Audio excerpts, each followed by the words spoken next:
500 grams of flour, 25 grams of yeast, 280 grams of water, a pinch of salt and a pinch of sugar, sufficient oil.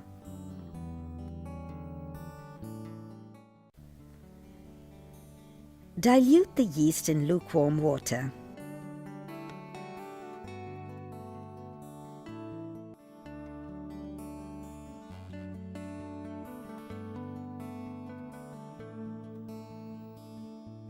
Add some sugar.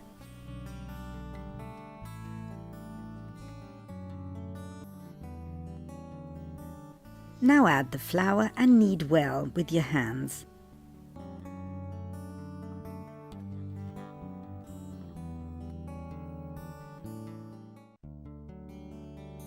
Yeast is a microscopic unicellular form of fungi. The diameter of each cell is about 10 micrometers. Therefore, 100 cells in a line would be more or less 1 millimeter long. Yeast cells reproduce by budding. Each parent cell divides into 2 cells, which in turn divide, and so on. Yeast feeds on sugar, and this is why we put some in the mixture, and can live in the presence and absence of oxygen. Now add the salt. It is important not to put salt in the beginning, because yeast doesn't like salt. If you wish, this is the time to add the other ingredients, such as olive oil, that will give the bread a pleasant crumbly texture. Continue kneading the dough. Sprinkle some flour so that the mixture does not stick to the working surface.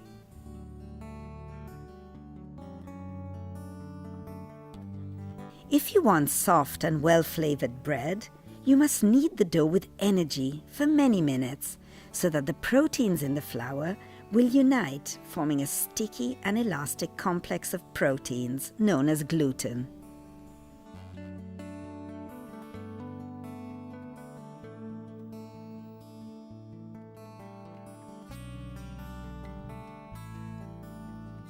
Pour the dough into a bowl which has been greased with oil and cover with a cloth.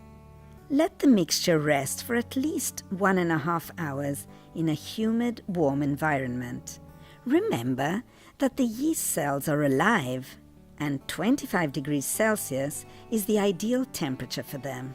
During this resting stage, the yeast digests the glucose that is present in the mixture and frees ethanol and carbon dioxide. The ethanol is a very volatile substance. It increases the scent of the dough, while the carbon dioxide makes the dough swell. The gluten that formed when mixing the dough traps the bubbles of gas and the dough becomes soft and smooth.